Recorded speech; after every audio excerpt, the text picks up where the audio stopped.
How were you told about the passing of a friend? Submitted by Dr. Elsewhere. They came through the front door whooping and hollering. My children ran between my wife and I's legs and dashed upstairs before my parents lumbered into the foyer, my dad burdened with suitcases, my mom burdened with anxiety. My two boys had stayed with their grandparents over the weekend, a request made by my mother, but now her face expressed the chore may have been a mistake. So much energy, she stated, then fell into a living room recliner. Ran outside. Ran inside. Ran in the garage. Ran in the mall and in the movie theater. I laughed and looked at my father, who was placing a video game console in the corner. And they run in their dreams too. My wife gave me a quizzical look before taking the boys' single duffel bag packed to the gills with underwear, socks, jeans and t-shirts.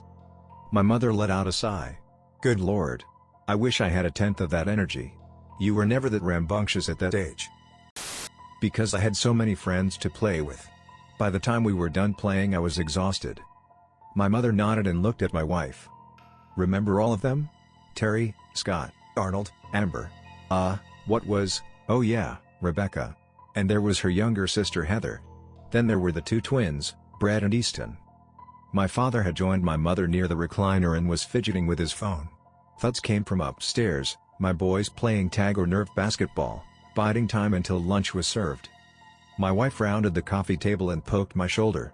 Were you Mr. Popular? I had a huge friend group in elementary school. They didn't attend the same school as me, but each evening we all met up on a treeless hill and played until dark. Gosh, so many memories. I think about them sometimes and wonder what they're doing now. Need help with lunch? My mom asked my wife. I'll help as well, my dad added and made out toward the kitchen. Dad, do you remember the last names of my old friends? I asked and my dad stopped. I would love to look them up on Facebook and see how they turned out. Both of my parents stared like I was a stranger. My wife picked up on the oddity and cycled through each of our faces. Then she retired to the kitchen. What? I asked, picking up on the sudden change in mood. Let's do it now, Harry, my mom said to my dad, who had put his phone away. Let's get this over with. My dad stepped beside me and patted my shoulder. Son, they weren't your friends. I gave a half-hearted laugh. Sure they were.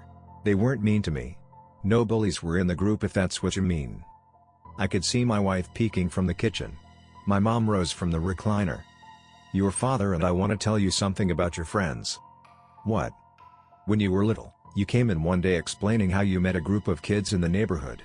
You talked incessantly about them. Being responsible parents, we wanted to see who our child was spending so much time with, so we followed you to the treeless hill, son, my father finished for her.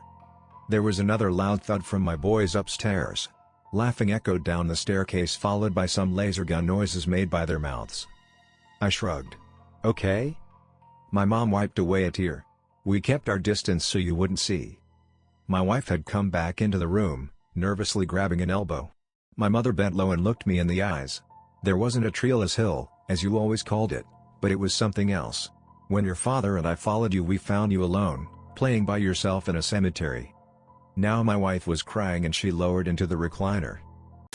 That doesn't make sense.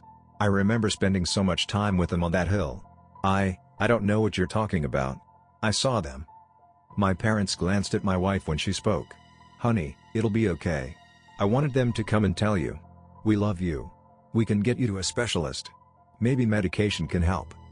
I could hear the boys start their descent down the stairs, probably very hungry and curious about the adult conversation.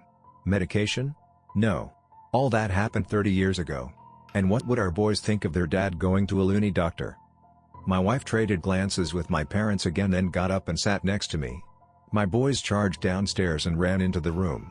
My wife grabbed my hand.